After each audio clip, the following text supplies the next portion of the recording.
I'm gonna go live right now. Bismillah.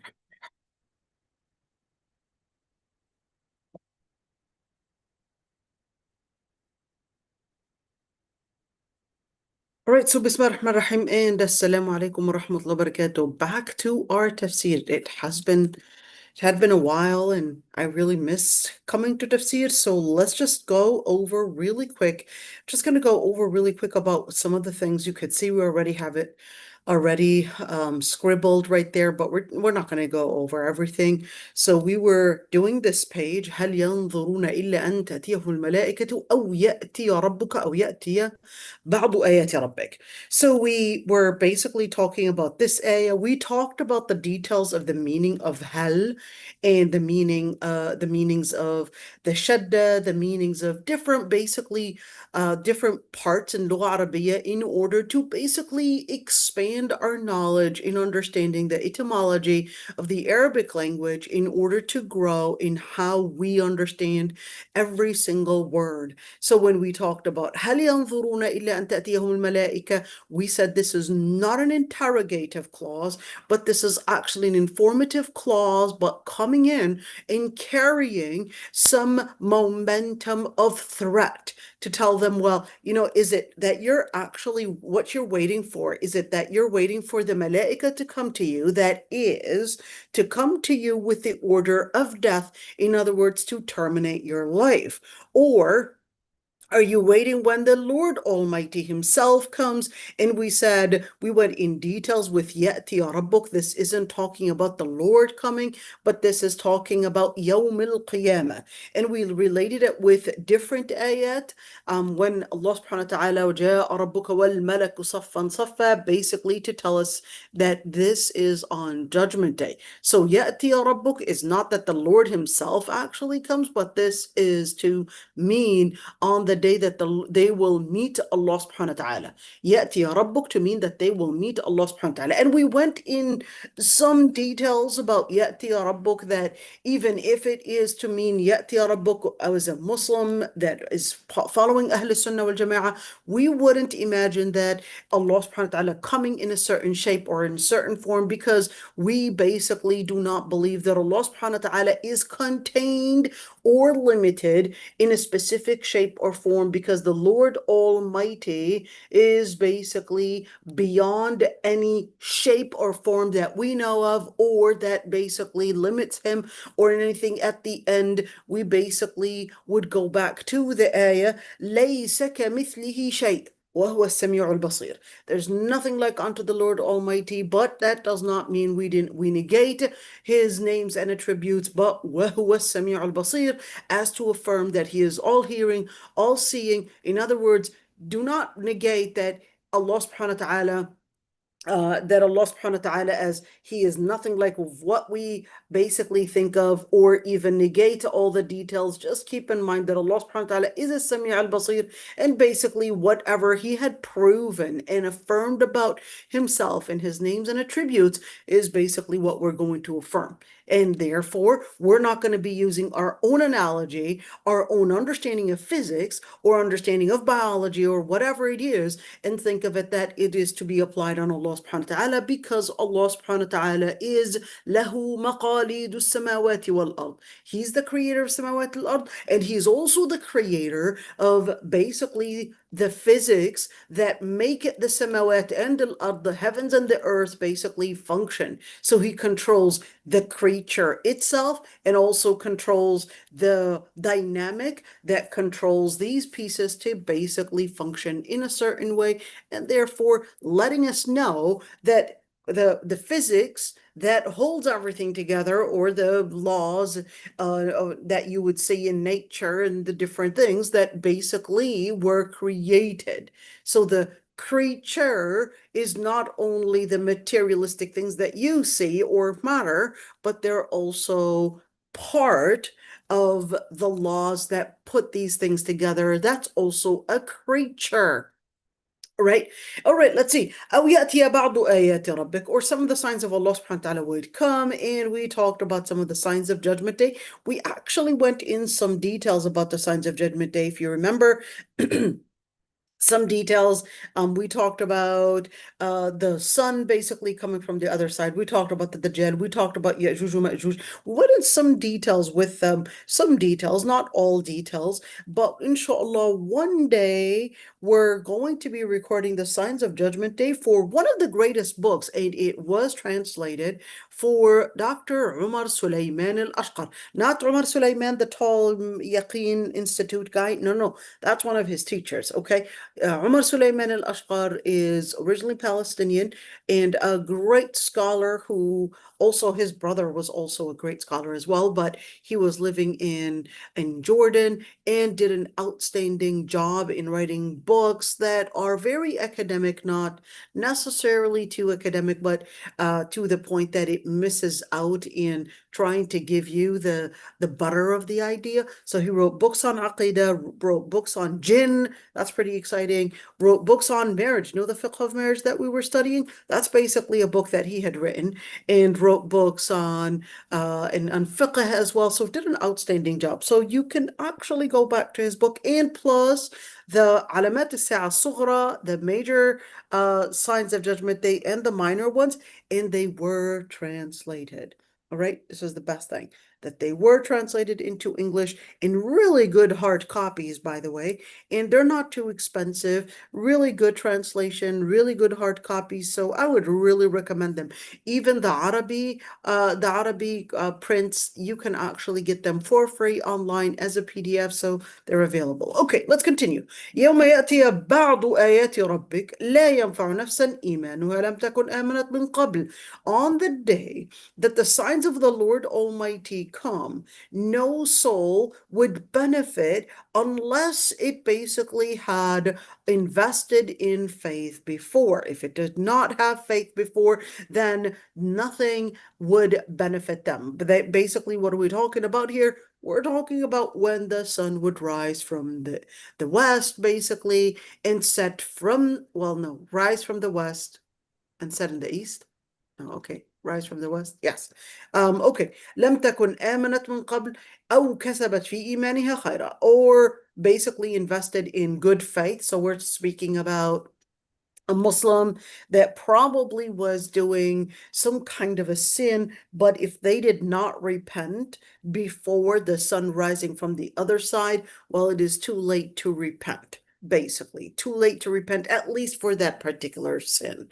Okay. At the same time, some scholars did understand the inference that when a person may invest in doing good, that may give them the promotion. Let's use that word right there. The promotion that for the good that they had invested in faith. So the good that they had invested in amanu and amilu salihat, that they can be included in this promotion of kasabat fi imaniha khayra. And this is really important. So what does that mean?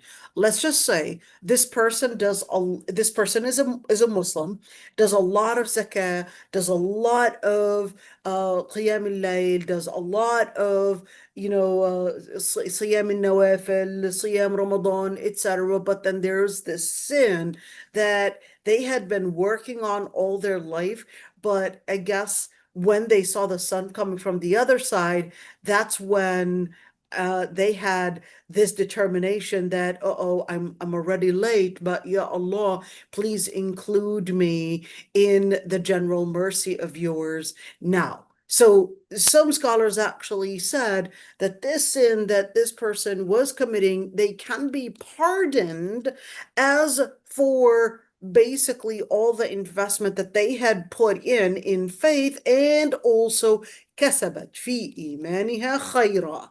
كسبت في إيمانها خيرا, meaning that there was a lot of good that they had invested in their life, that now they can be included in the pardon, and therefore their repentance accepted. قُلْ انتظروا إِنَّا مُنتظرون, and say, wait, and we are waiting. And this isn't to tell them, hey, let's wait, we're having some kind of a wait time, but this is actually talking about a threat that Allah subhanahu wa ta'ala is not telling them all the details of what they will be waiting for, because it had been already mentioned in other ayat. إن الذين فرقوا دينهم وكانوا شيعا لست منهم في شيء. And we said that there's another قراءة فارقوا. And we said this alif right there, this lam alif right there, فرقوا. We talked about the shadda and we went in details with that. Okay. إن الذين فرقوا دينهم, those that had one, whether divided the faith, or whether they invested in dividing faith, or whether فارقوا دينهم, or whether they had chosen to separate themselves from faith, وكانوا شيعا, and basically if they had either invested in dividing the faith, or whether they had separated themselves from faith, then the result is going to be كانوا شيعا. That this isn't talking about Shia, as the Shia Ithna Ashariya or the Shia Ismailiya, etc., or Zaydiyya. No, this is talking about Kanu Shia, meaning that they were in divisions. They were in different parts. They were in different groups, basically away from what the Prophet ﷺ had basically taught. In other words, they were away from the Quran as to how the Prophet ﷺ explained it, how the Prophet ﷺ lived it, and basically that would be defining Sunnah. And they created their own, one, interpretation, two, their own practice, three, it is basically away from what the Prophet ﷺ had taught. That in that situation, كانوا شيعا. And we talked about كانوا شيعا, whether this is talking about لست منهم في شيء, you're not part of them, they're not part of you, meaning they're not part of Islam. So we talked about bid'ah, innovation, and the details that relate to that. إنما أمرهم إلى الله ثم ينبئهم بما كانوا يفعلون. At the end, Allah subhanahu wa ta'ala, when we talk about أمرهم, this is relating to the matters of their faith. What did they believe in? How did they relate to their faith? Did they live the akhlaq? What did they do in that regards? So Allah subhanahu wa ta'ala says, أمرهم إلى الله. Their matters for Allah subhanahu wa ta'ala, ثم ينبئهم. Then he will tell them what they were basically behaving in and what they were doing. And Allah subhanahu wa ta'ala, in other words, will let them get exposed. That's the key thing here. When he says, يُنَبِّئُهُم بِمَا كَانُوا يَفْعَلُونَ, this isn't to tell them, hey, I know what you've been doing. No, this isn't to necessarily tell them that, yeah, I know what you had been doing. But this is to say, you are exposed, you had been put under scrutiny, you are basically right now going to be facing your fate. This is something that you're going to be accountable for. In other words, Allah subhanahu wa ta'ala was letting them, and basically letting them know that they were under this extreme surveillance where even their intentions were basically disclosed right there. And we see right now during our times of technology how doctors and scientists, they're able to basically discover and even research so much about human brains, and so much about what we are and who we are and what is actually deep on the inside of us. But definitely, if we as human beings with our limited understanding, we're capable of knowing so much about the human being, well, how's it going to be with the Creator that He is capable of actually recording not only the conversations, but recording even the intentions, and recording every single minute, every single detail, every single thing that you're looking at, every single movement, and the weight of it, the momentum of it, each and every single thing. And therefore, there's nowhere to hide away from Allah subhanahu wa ta'ala. La ilaha illa hu. And nas'al Allah subhanahu wa ta'ala husn al-khatimah. All right. Okay, here we go. إنما أمرهم إلى الله ثم ينبئهم بما كانوا يفعلون من جاء بالحسنة فله عشر أمثالها. I think this is the ayah that we left off at. من جاء بالحسنة فله عشر أمثالها ومن جاء بالسيئة فلا يجزى إلا مثلها وهم لا يظلمون. Let's go back to Tafseer al-Qurtubi and actually see the tafsir for this ayah. A lot to say in that regards. Let's see right there. And where is it? We're going to go back to that ayah. Here we go. إن الذين فرقوا, this is إن الذين فرقوا دينهم وكانوا شيعا, and this is where we left off at.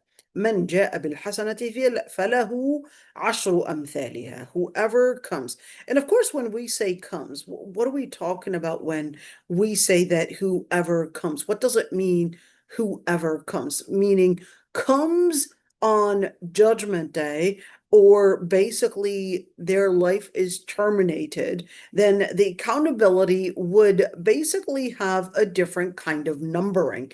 It would have a different kind of a calculation. And this calculation, Allah subhanahu wa ta'ala basically said that the calculation would be, if you would come with one good deed, then that's going to be multiplied into 10 good deeds. And whoever comes with one sin, then that's going to be equivalent to basically one bad sin. In other words, one bad deed. And we talked about that فَلَا يُجْزَى إِلَّا مِثْلَهَا to basically جَزَاءً وِفَاقًا.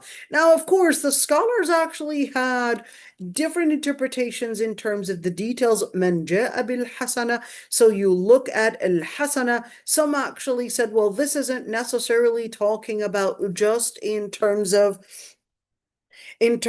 a good deed as equivalent to a bad deed, but they went into further interpretations. So some had chosen to understand it farther than just a good deed as, I donated $1, but some understood it that man ja'a bil hasana to actually mean and refer to faith, meaning shahadat la ilaha illallah, bearing witness that there is no God worthy of worship but Allah subhanahu wa ta'ala. Then in that situation, فَلَهُ عَشْرُ أَمْثَالِهَا. Then in that situation, every deed, then فَلَهُ بِكُلِّ عَمَلْ عَشْرُ أَمْثَالِهَا. Then فَلَهُ, for every single good deed that they would do, then that's when it would be multiplied by 10. So they said, مَنْ جَاءَ بِالْحَسَنَةِ. This isn't this comprehensive in saying, well, you did one good deed, then I'm going to give you by 10. But this is to say, well, there is this passport, there's this, let's say, this base that you basically have to have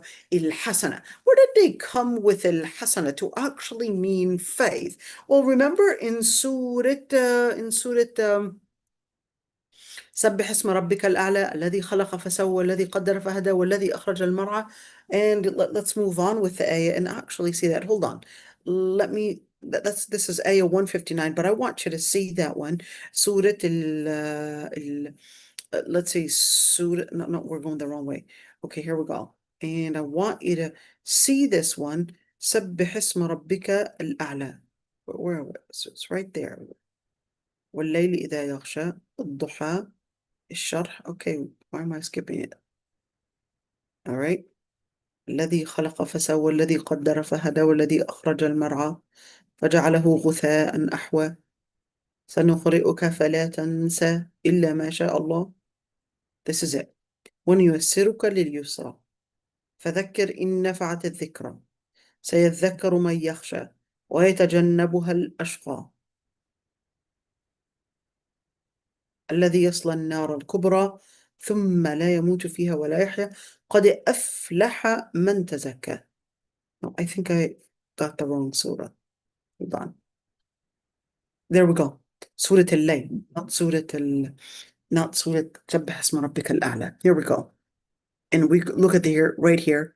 فأما من أعطى واتقى وصدق بالحسنى فسنيسره لليسرى وأما من بخل واستغنى وكذب بالحسنى فسنيسره للعسرى. Okay, let's see. How is this surah related? وَاللَّيْلِ إِذَا يَغْشَى, and by the dark nights as they basically fill the horizon, and by the daylight as it basically clears the horizon, and by what he had created in male and female, and for all the different actions that you invest in.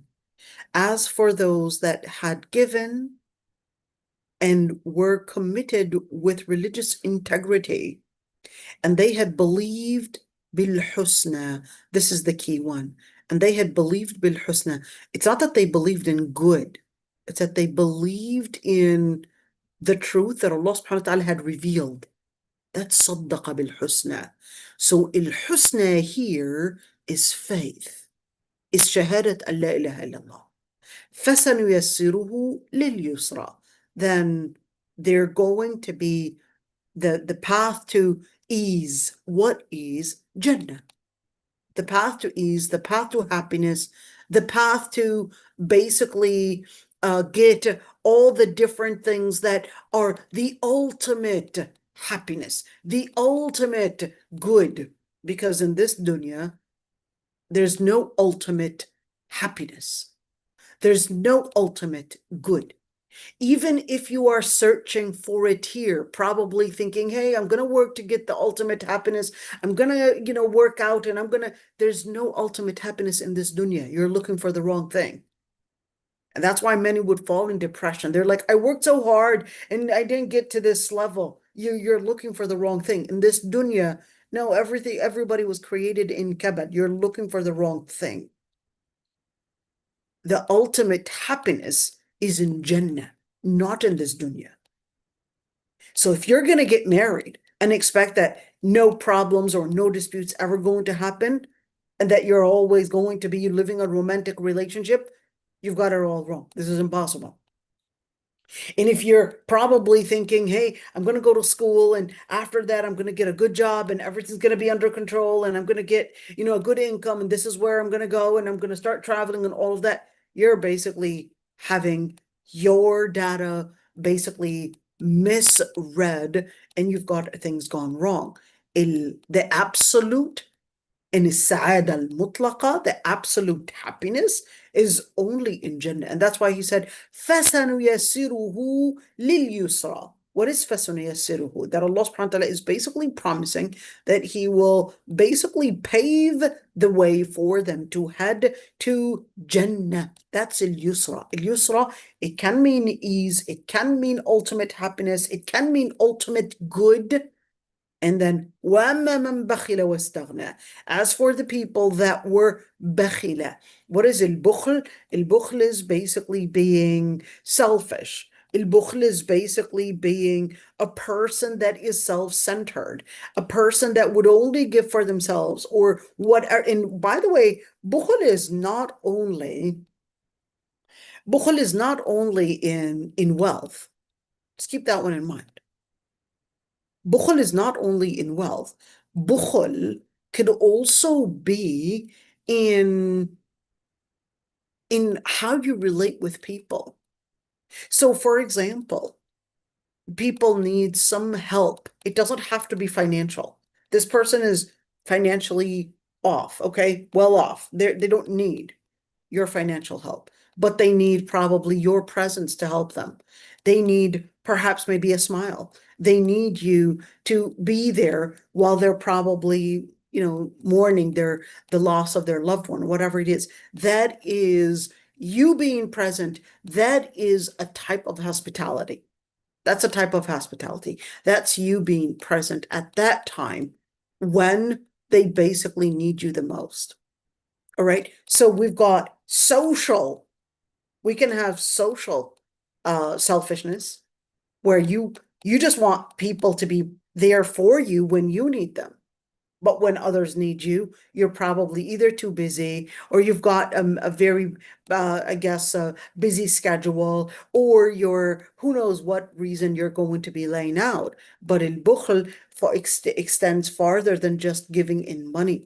Wastaghna, of course, and this one's actually key. Once they live to feel that they are not in need of anyone and that they have it all and everything under control, and then they live in this type of arrogance and narcissism, basically, وَكَذَّبَ بِالْحُسْنَى, and they would basically deny Islam, deny faith, فَسَنُيَسِّرُهُ لِلْعُسْرَى. Then Allah subhanahu wa ta'ala will basically pave the way for what is considered as the ultimate evil or the ultimate pain or the ultimate sorrow. That's al-usra. And basically Dr. that's it. Aisha, I Go ahead, dear. apologize for cutting you. Well, I didn't get the wastagna. The wastagna you explained. Fair enough. Yeah, no. Okay. Mm. So what is واستغنى? استغنى, the root is غانية. Okay, let me circle that. I love that you would ask questions. Okay, here's the root. This is the root. Yet the alif sin ta means a couple meanings. The alif sin ta can mean to seek something.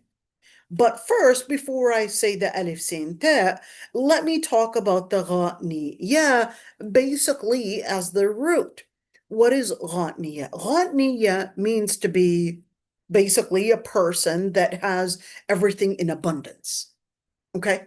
Everything in abundance. I've got everything under control. I've got everything in abundance. I am rich in everything. I basically have it all. But is there any person that is necessarily that is considered as al-Ghani? No. Al-Ghani is basically only Allah subhanahu wa ta'ala. He's the only one. Al-Ghani. This alif lam would basically mean one that only Allah subhanahu wa ta'ala is the one that it basically has and basically has everything in abundance and basically is not in need of anyone. Only Allah subhanahu wa ta'ala. So this al-Ghani, that alif lam is one. It basically means that Allah subhanahu wa ta'ala has it all to basically make it as that inclusive that he includes all the type of not in need of anyone, and he's the one that basically lives within lives within the abundance where he has all the property and everything under control. Yet some people, they may have certain things in abundance and then istaghna, but then they live to seek it and fake it. And then you would see it. Pay attention to this one. You would see it that this person has it all, and then they live this arrogance. What is arrogance? Arrogance, at least in this context of this ayah, is when the person has a psychological state because they have their matter under control. They would think that they are, one, entitled, two, that they had been privileged for what they are, and that they would attribute the state, the privileges that they are in, to their intelligence. They would to probably their that they deserved it, that their good nature. They basically deserved all of this, and therefore they would see themselves as not only entitled, but others are supposed to be working for their service. Others are supposed to be basically putting them at this pedestal because they basically had lived it on the inside that they are not in need of anyone, and that they basically have it all because they're entitled to it, and that all the privileges that they have, they made it possible, and that they would never whatsoever go back in any way because they basically mastered and had the keys to going up to not needing anyone and going up to basically being the one that has it all. So think of Firaun, think of Trump, and think of the many out there that basically live that. But the word or the part of that which is the alif sin ta, that actually has multiple meanings in Lugha Arabiya. One of those meanings is that they're seeking it, they're faking it, they're living it, even though they know it is not true, but they're adopting it as a mindset. Keep that one in mind. They're adopting it as a mindset. What does it mean that they're adopting it as a mindset? They're adopting it as a mindset, which basically relates to they're adopting that arrogance as a mindset. And this arrogance basically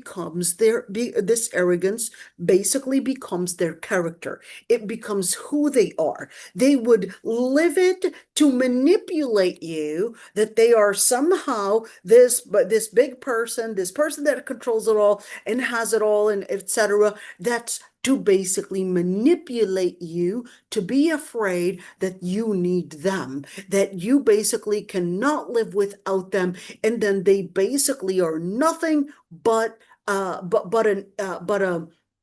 balloon that is all blown up, but the truth of the matter is that they're actually empty of one, the provisions that they may claim that they basically have. Because here it is, if you had all the provision, you had all the keys, then you would be a person that is willing to give.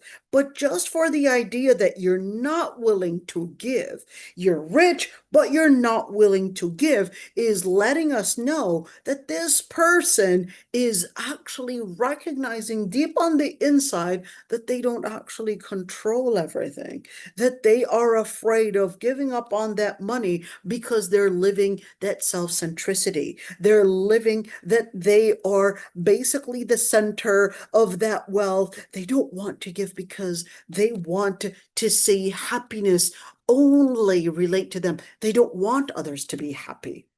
They don't want others to be happy. And that's why one key thing relating to probably this piece of it, yesterday I was talking to this widow, and she was basically complaining about how people are not coming in to give her the support, to come in and help and come in and make her children smile and all of that. And I said, your children, they basically get the inspiration of power and security from you.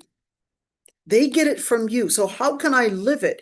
Just remember, there are certain details when people would create and cause drama around you.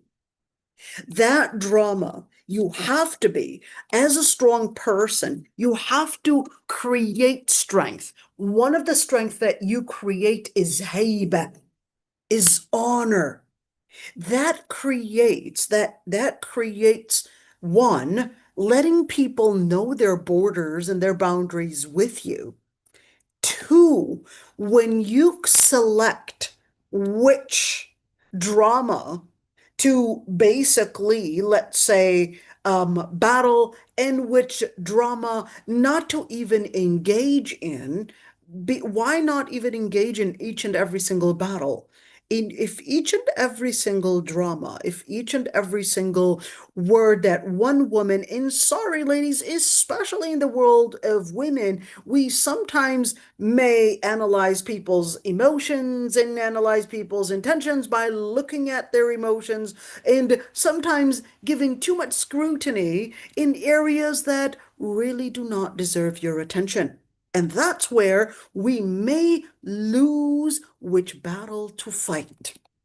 And we may lose our own honor because we're fighting too many battles.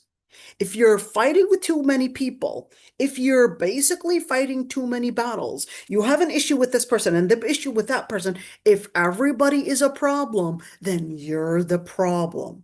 Then you're the problem if everybody around you is a problem. Now, going back to the key thing is that when you want to live that il-ghina from from the inspiration of Allah subhanahu wa ta'ala, you basically connect to Allah subhanahu wa ta'ala. That's why you would see the Prophet, he basically said, إِنَّمَا أَشْكُو بَثِّي وَحُزْنِي إِلَى اللَّهِ. I only complain to Allah subhanahu wa ta'ala. I only complain the sorrow, the feelings, all of those. Why? Because the second that you complain it to people, on and on and on and on, people will start defining you based on your weakness. And guess what? You will create more and more predators trespassing your border because you have let them know that you are basically weak. You have to let yourself first. It's not letting people know that you're strong. It's letting yourself know that too. Why? Because when you get the inspiration of power and strength from Al-Qawi, from Allah subhanahu wa ta'ala that has the power. Al-Aziz, Al-Jabbar, Al-Mutakabbir. You relate to Allah subhanahu wa ta'ala. That is not going to give only the, let me say, the hint to others, but that's also going to put you on strong grounds. That's going to put you on strong grounds. You are going to feel that the security, you get it from Allah subhanahu wa ta'ala. And once you are feeling secure, then all those dangers around you, you won't see them as dangers anymore because you are so confident that you are strong. Not because you are strong, but because Allah subhanahu wa ta'ala had given you that strength. You would be connecting to Allah subhanahu wa ta'ala, tawakkaltu ala Allah, hasbi Allah wa ni'mal wakil. Now what do you get? You get the sense of power. You get the sense of security. You get the sense of security. And that's why al-mu'min yahabuhu kulla shay. Al-mu'min, a believer, everything is afraid of the believer. Why is everything afraid of the believer? Why afraid? Well, that's because al-mu'min lets others know that their faith is in Allah subhanahu wa ta'ala, even when these people are probably trying to scare them or manipulate them or probably, trying to get around with them and telling them, hey, I'll basically make you lose your job or I'll make you lose your status and all of that. For a believer, that's not what makes me survive in this dunya. I'm surviving in this dunya for the sake of akhirah. And rizq is not from you, rizq is from Allah subhanahu wa ta'ala. So that person is a person of security. That person is a person of power. If you basically connect with Allah subhanahu wa ta'ala as your place of provision, as your place of power, as your place of basically reference, everything to you is going to be a side issue that you're probably not even going to blink at it. Why? You're not going to care about it because you just connect to Hasbi Allah wa ni'mal wakil and don't even talk about it. Don't get dragged into a lot of these dramas. If you get dragged in a lot of these dramas, you're going to find yourself basically dragged into their puddles and into their mud area, and you're going to be failing because they're experts in that area. This is their area of what makes them soothe. Don't get there. You stay a person of power by one, choosing your battle, two, by connecting to Allah subhanahu wa ta'ala to be strong, and three, that lets others know that you are basically trusting Allah subhanahu wa ta'ala and that you're standing to connected with Allah and not connected with basically any of these troubles that may be surrounding you. You don't see them as giving and making you get harmed in whatever way. Why? Because you know that whether all the ins and all the jinn, they united to harm you, they will not be harming you unless Allah subhanahu wa ta'ala wills it. So what do? You stay strong. And that's the vibe that your children will also feel about you. That's the vibe. They will see the vibe of feeling secure in you, and that's when the children will feel that security. When the children see that you are secure, they become secure. You can say, Alhamdulillah, I'm secure. That's not enough. But they need to see that you really are living it. And kids are not stupid. Believe it or not, even your pets will recognize when you are sad. They will come in and start basically start wiping themselves on you or cuddling you or anything like that. Even pets, even animals know that. If animals can feel it, you don't think human beings, unless they were completely dead in feelings, then, of course, then that's not a surprise how far they could go in their evil behaviors. And we're seeing right now this Epstein files and how they can go as far as even sacrificing young babies for Satan, basically. For Satan, Baal is Satan. Okay? Sacrificing young babies or even amputating different body parts for Satan himself. This is, yes, that's how, or even young girls and raping young girls and not even feeling any emotions to those cries and tears and to their situation and all of that, but you would see it as, yes, this is music to you. This is the pure evil, but many times we're not capable of seeing the smaller shreds of it unless it is basically put on the larger scale.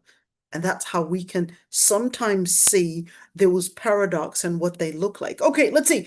كذب بالحسنى, basically denied al-husna. What is al-husna? Al-husna here is the same husna right there, which is faith. Shahadat an la ilaha illallah. So this person basically denied shahadat an la ilaha illallah. So therefore, فَسَنُيَسِّرْهُ لِلْعُسْرَى. Therefore, they will be basically going to, this is a promise, that they will be basically going for al-usra. وما يغني عنه ماله إذا تردى نسأل الله العفو والعافية إن علينا للهدى وإن لنا للآخرة والأولى. Okay, now going back to, I believe, now seeing that al-husna right there, so that basically takes us to the same ayah right here. من جاء بالحسنة فله عشر أمثالها. Whoever comes with al-hasana, then they would basically, right there, they would come with faith. That's al-husna and al-husna, al-hasana, or al-husna. It basically is meaning the same thing. So that's where, of course, the scholars that interpreted, for al-hasana here to basically mean al-iman, this is where they got it from. They said shahadatu an la ilaha illallah, and that's basically to let us know that if a person had shahadat an la ilaha illallah and they would do what is good in this dunya, then they would basically get the reward of 10, basically 10 10, what do we say? So basically they would get the reward of 10, equivalent to 10 good deeds for that one good deed that they had committed, on a condition that they would be basically believing la ilaha illallah. Okay, let's go for another ayah. إن الله لا يغفر أن يشرك به ويغفر ما دون ذلك لمن يشاء. The Lord Almighty does not forgive that people would associate partners with Allah subhanahu wa ta'ala, and He would forgive whomever He wills beyond that. So we're talking about shirk is not something that Allah subhanahu wa ta'ala had included that, yes, we'll dismiss it, pretend it didn't happen. But when it comes to sin, Allah subhanahu wa ta'ala may forgive for sins, even if they were major sins, and whether major, minor sins, etc. من جاء بالسيئة, meaning right there, بالسيئة, the major, think of it as the major sin, which is a shirk, as we just read in this ayah. فلا يجزى إلا مثلها. Then, of course, they would only be rewarded, or at least punished, to what is equivalent to this basically major sin that they had committed, which is, so what is going to be that reward? It's basically al-khuludu fin-nar, that they would be basically living eternally in hellfire. Nas'Allah al-afwa wal-afiyah. Why? Because shirk is basically the ultimate and the worst thing that you can commit. And therefore, hellfire is basically the ultimate and the worst punishment that you could also get. And that's why the ayah says, جزاء وفاقا. What is جزاء وفاقا? جزاء وفاقا meaning it is a punishment that would be equivalent to the action committed. and this is important to keep in mind, that whenever you want to punish, even with, for example, parenting, you can apply it on government level, etc. The punishment is supposed to be equivalent to the action. Don't exceed the punishment. Don't exceed the punishment for more than what had been committed. So Allah subhanahu wa ta'ala says, إِنِّي حَرَّمْتُ الظُّلْمَ عَلَى نَفْسِي وَجَعَلْتُهُ بَيْنَكُمْ مُحَرَّمًا. I had forbid oppression on myself. That's a hadith Qudusi. And I had made, in other words, determined as a standard that oppression is not permitted even amongst you. So Allah subhanahu wa ta'ala is saying that he had himself, for his own standard as well, he had adopted that oppression and injustice is not something that he will commit ever, and that's the same standard that Allah subhanahu wa ta'ala had wanted the people to basically adopt as well. The standard of justice. Islam and justice are basically, speaking of that, I'm so these days, I'll tell you one thing about when I was an undergrad. Was it when I was an undergrad? Well, undergrad and even high school, the high school times. I was obsessed with the conspiracy theory. I mean, so obsessed you will not believe it. And then I guess I went into epistemology classes and, all these different classes, and I learned the resources and figuring out the resources and all of that. And then I started I guess, leaving all that conspiracy theory and believing that I guess I was wrong. So I basically left the conspiracy theory and stopped believing in it. Let me just give you an idea about the conspiracy theory. Conspiracy theory basically is mainly centered around the stonecutters and the Freemasons, that they basically control all these politics and control basically the things like pandemics, and control even people's behaviors in the music industry and Hollywood and all of these different things, and even in school books, and that there's an area that basically I guess is orchestrating everything. And that orchestration that they are doing, this orchestra, not orchestration, but this orchestra, is in order to pave the way to the coming of the Dajjal. Okay. Now, I used to believe that, and then I stopped believing it, and I thought that that was exaggerated. And I basically started then going into a different phase. Anybody that would speak about the conspiracy theory, I would basically start laughing about them, laughing about the evidences that they might actually put forward. And right now, with all of this Epstein files, man, was I wrong? Was I wrong? The conspiracies are not any more hidden, but they're actually out in the public. And right now, you could actually see it, and it is not hidden. And certainly, there are certain groups, of course, the MO, you know what I'm talking about, and these different groups that are certainly basically controlling media, education, how people basically relate to, there's the social relations. They're basically right there. And I used to think human sacrifice was too exaggerated. And yeah, I was seeing it in these books that were talking about Freemasonry, but I thought that was all exaggerated. It turned out to actually be true. Turned out to be true. It turned out that there is a conspiracy. And yes, they were even controlling pandemics. Yes, they were controlling even what is taught in schools and education. And they would be inviting I guess, these people to control them in different ways. And of course, yes, that's why. That took me all the way to a very important quote that was although the quote isn't necessarily authentic, at least in terms of, if we're looking at the chain of narration, but it was mentioned in the books of history. Let me say what that quote was.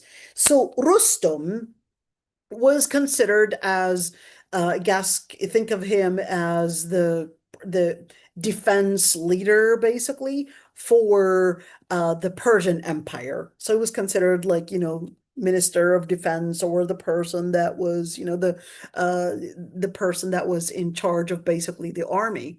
So he basically is fighting the Muslims because they were definitely seeing that the Muslims were right now growing, one, in territory, two, in political influence, three, in military, and certainly that was going to be seen by the Persian Empire as a threat to its own empire because it was a neighboring country. So that's why the Persian Empire wasn't going to let this happen, because it was going to risk its own empire if it continues to let basically the Muslim power grow and watch it as it grows. So then, of course, that Rustum, who was a deputy, basically, right there, deputy defense figure for basically the Persian Empire. He asked Rib'i ibn Amir, remember his name, Rib'i ibn Amir. He was a Sahabi. And he said, so why are you actually doing all this jihad? What are you after? In other words, what is the philosophy? What is the ideology? What are you guys fighting for? What is it that you're fighting for? Identity, social justice, territory, interest, economical interest. What exactly are you fighting for? And he said, ابتعثنا الله لنخرج العباد من عبادة العباد إلى عبادة رب العباد ومن ضيق الدنيا إلى سعة الآخرة. Said Allah subhanahu wa ta'ala had taken upon us. When we say ibta'athana, that they consider, as Muslims and as Sahaba, they were taught to understand, to learn, to basically hold it as a what? As a mission, as a divine mission. لنخرج العباد من عبادة العباد إلى عبادة رب العباد. From worshiping people to worshiping the Lord of the people. What do we mean, worship? Worship is a lot more comprehensive than ritual. عبادة العباد من عبادة العباد, meaning controlled by the people. Basically, seeing all the services, all their life, everything is basically based on the injustice that these figures are basically imposing on them.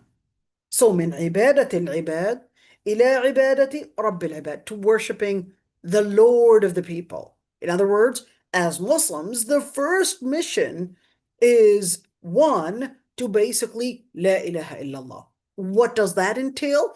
That entails to free people from worshiping and being manipulated to basically thinking that they are serving themselves, when in reality, they're basically serving certain elites. And these elites are basically committing all these injustices upon them, but then they would manipulate them that they were being free. That's exactly what these episteme files were basically showing. It was reflecting, and it was all written. This is written, and there were videos, there were pictures, there were all these different, and we know what was happening on ground. So it was like all of the sudden, it's like it's right there. You don't even need to think of a conspiracy theory anymore. No, it's all apparent. It's all right there. We just didn't tell you about it. It's all right there. And right now, you would see the ones that were spreading all that pedophilia stuff, and the ones that were spreading all that sick behavior in music industry, the movies. You see all these different movie people and all these people of acting and all these, you talk about Michael Jackson in his movies, you talk about his behavior, you talk about all these actors, George Clooney and all these, you see it that they were actually part of this orchestra to basically prepare for the Dajjal right there. They were worshipping shaitan named Baal, and أتدعون بعلا وتذرون أحسن الخالقين. This is it. We are living right there. It's so obvious. نسأل الله سبحانه وتعالى الحماية، نسأل الله سبحانه وتعالى الثبات، نسأل الله سبحانه وتعالى النصر. We also ask Allah subhanahu wa ta'ala to give us victory over all of this. And now you know what is being targeted. What is being targeted is basically your faith. What is being targeted is al-amal al-salih.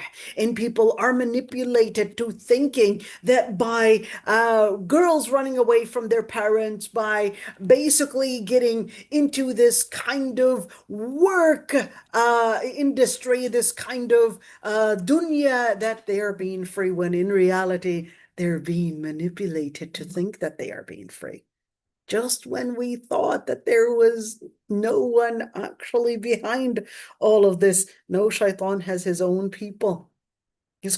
Shaitan has his own people, and this is basically one of those that we could actually see. Ya Rabbi, Ya Allah subhanahu wa ta'ala, may Allah subhanahu wa ta'ala protect our children. May Allah, Ya Rabbi, protect us, and may Allah subhanahu wa ta'ala, Ya Rabbi, give us in-nasr, because this definitely is a very big, what is the word? There's a word in the Quran that basically uses it. A word in the Quran that basically means it's a big plot. That يَكِيدُونَ كَيْدًا وَأَكِيدُ كَيْدًا. Allah subhanahu wa ta'ala, they can plan. May Allah subhanahu wa ta'ala make their تَدْمِيرَهُمْ فِي تَدْبِيرِهِمْ.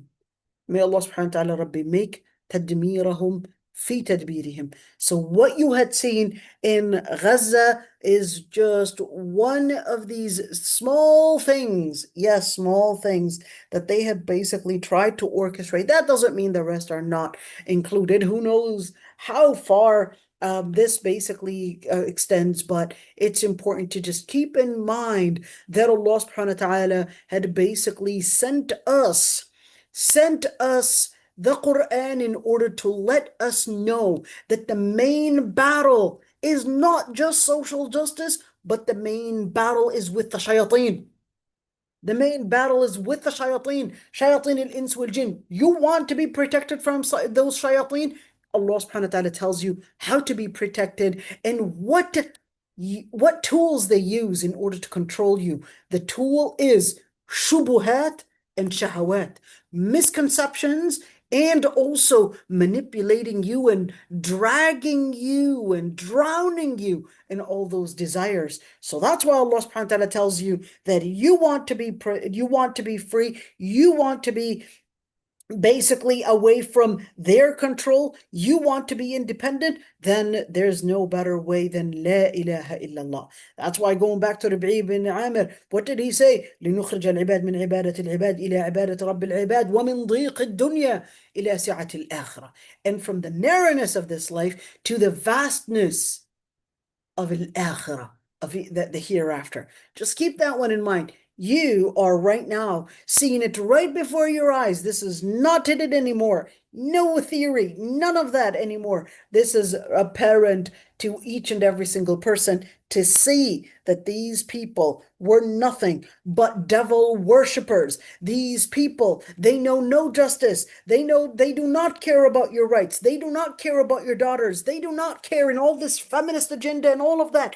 This is not to care about girls and women whatsoever, but this is in order to make them basically accessible accessible to them, to rape them, to basically let them work and be those puppets that they would be controlling. So, ladies, you have to really wake up and recognize that when Islam told you about الرجال قوامون على النساء, or gave you the wali, or gave you basically certain restrictions, you want to consider it. You want to consider it as guidance. It's all basically to protect you. It's to help you stay in security. It's basically to help you stay away from these people that are waiting to seek the minute, to seek any second in order to hold and lay their hands on you. So stay safe and stay secure by staying connected with Allah subhanahu wa ta'ala,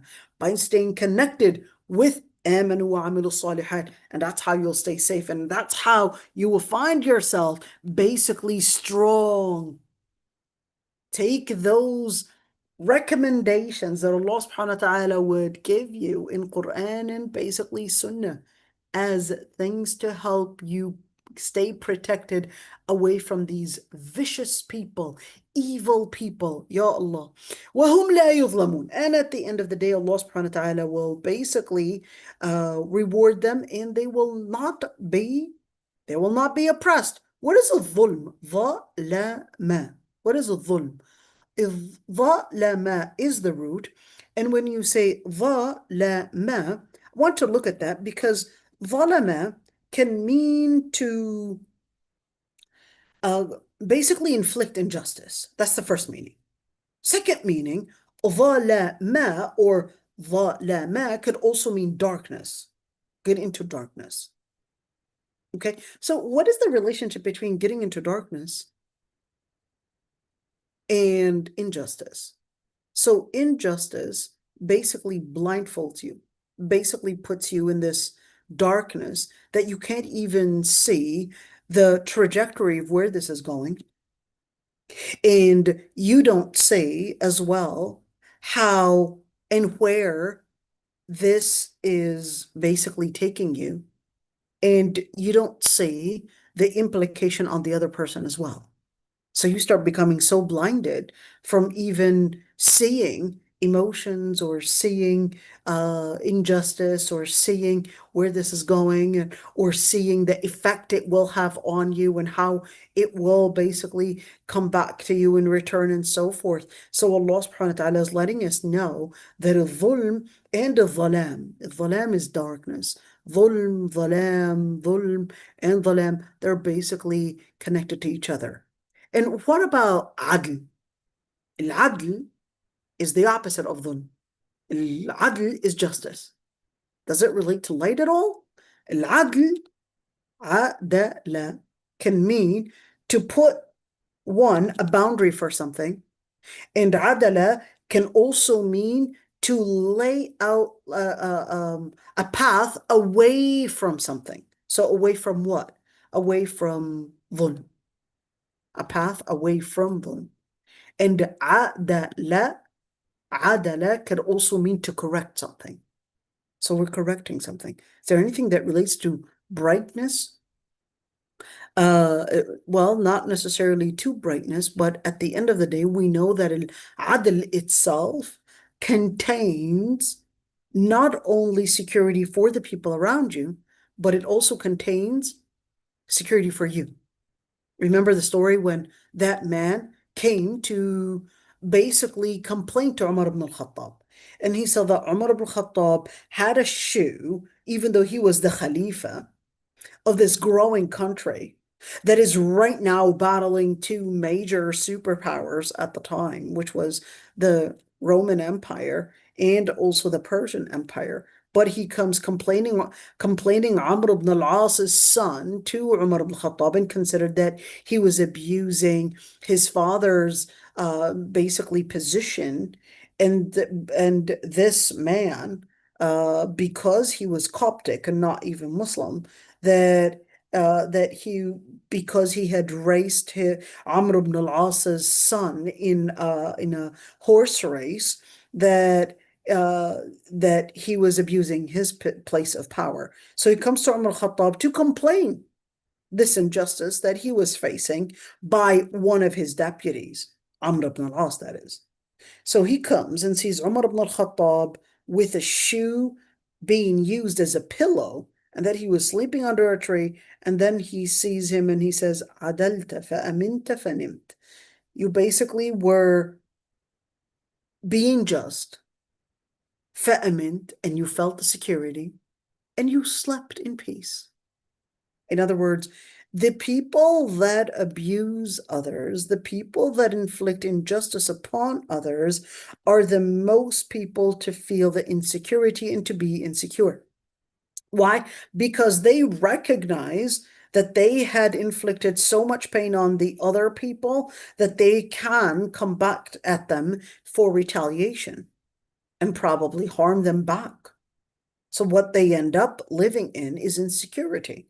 But the person that is being just is a person that you will see that they're living the security, that they're living the power, that they're living basically to be in stability, to even sleep, wake up, etc. But yes, just keep that one in mind, that at the end, when we work for La ilaha illallah, we also work for justice. We're not just talking about social justice, we're talking about economical justice, we're talking about political justice, we're talking about all kinds of justice. And we are right now, listen to this one, we are in a pivotal moment in history. Right now, history is basically exposing what was controlling the world for the past 100 years, and how injustice and how vicious and evil it was. And right now we're seeing a new era, basically right now replacing the old Western era. This is basically right now a shift that only happens probably once every couple 100 years or once every 100 years. We're right now seeing the birth of a new era, the birth of a new system. Basically right now, is it going to be China?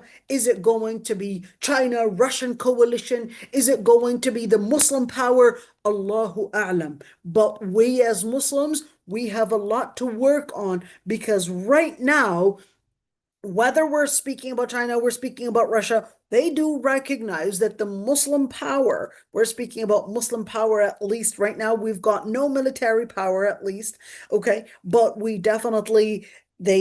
definitely seeing that they are recognizing that we can become immune to this manipulation, to this basically shaitani power, and shaitan can use different powers. All right, just keeping in mind that what makes you immune to their influence is La ilaha illallah. La ilaha illallah is what will give you the immunity. La ilaha illallah is what will give you the power. La ilaha illallah is what every shaitan power, no matter what it looked like, no matter the system, they will always see La ilaha illallah as the area to target.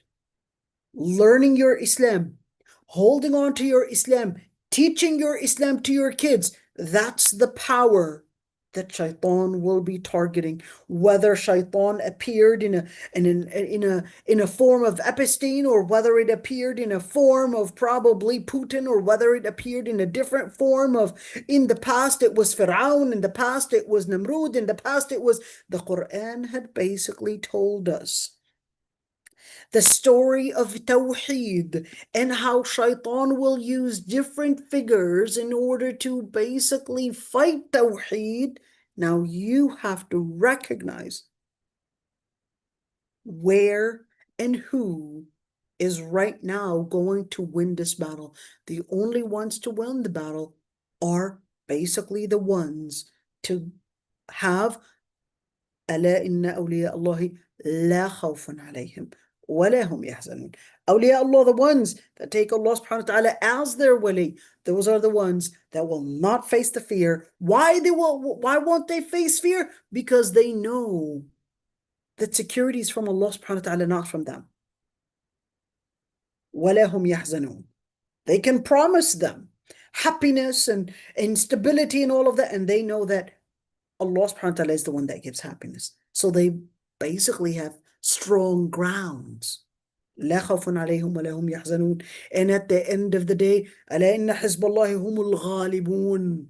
Hezbollah, this is not talking about the Hezbollah in the, Lebanon. This is talking about Hezbollah, meaning the ones to basically hold on to the path of Allah subhanahu wa ta'ala. The ones that will basically hold on to La ilaha illallah, humul ghalibun. They are the ones that are going to be in victory. So be part of Hizbillah subhanahu wa ta'ala, and be part of those that will learn the names of Allah subhanahu wa ta'ala. Be part of those that will basically make it as the mission, just like Rabi ibn Amir, the mission that you carry to teach others, to live it yourself as a commitment yourself, and be the person to lead others and lead yourself. May Allah subhanahu wa ta'ala make us amongst those, and make us from those that will be strong and say, قُلْ إِنَّنِي هَدَانِي رَبِّي إلى صراط مستقيم دينا قيما ملة إبراهيم حنيفا وما كان المشركين. This is what we'll do inshallah tomorrow. And tomorrow inshallah, once we actually do that one, there are a couple issues that we're going to be discussing about this ayah. He said that there are 4 issues that we're going to be discussing. And of course, what is a sirat al-mustaqim? And we're going to be discussing Millata Ibrahim Hanifa. What does the word Hanif actually mean? I know a little bit. I talked about this a little bit. What is a nusuk? Is it nuski or nusuki? We're going to talk about that. Mahya wa mamati. So how do I live mahya and mamati? Like, okay, I can understand living my life. How do I live my death? I don't even control my death. It just happens.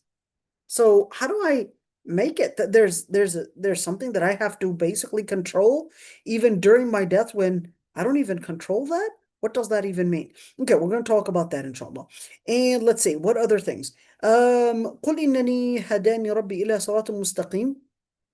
All right, and we're going to go into this debate between scholars, but I'm not going to make it a fiqh debate for too long. Okay, I'm going to make it as short as I can. Okay, that dua when we do our salah, وجهت وجهي للذي فطر السماوات والأرض حنيفا وما أنا من المشركين إن صلاتي ونسكي ومحياي ومماتي لله رب العالمين لا شريك له وبذلك أمرت وأنا أول مسلم. First of all, what does it mean? Number 2, let's see. So the dua starts right here and basically ends right there. Okay, so this is before I start my salah even. Do I have to say it? Can I use like my iPad or my phone to say it? And what if I don't know it? Can I just start with the Fatiha, just Allahu Akbar, and just do the Fatiha? Or do I have to do this? What do scholars say about that? So that's exactly what we're going to talk about, inshallah. Okay, we're going to talk a little bit about that. You could see a couple hadith right there. And here's another dua that's really similar, but I guess this one's a little shorter. So maybe we could memorize that one, right? But what does it mean anyway? So we're going to talk about that, inshallah. And let's see. Okay. This is it, inshallah. And there is rather a very important person that I actually want to talk about. I don't know if that's going to be next, if that's going to be tomorrow or when, but there's a very important figure. His name is Ibn al-Jawzi, that I know he was mentioned here because I prepared to actually talk about him. But Ibn al-Jawzi, inshallah, we're going to talk about him because he basically underwent a very, very sad predicament, in a very sad dilemma in his life. So we're going to talk about that, inshallah. And yes, any questions, my friends?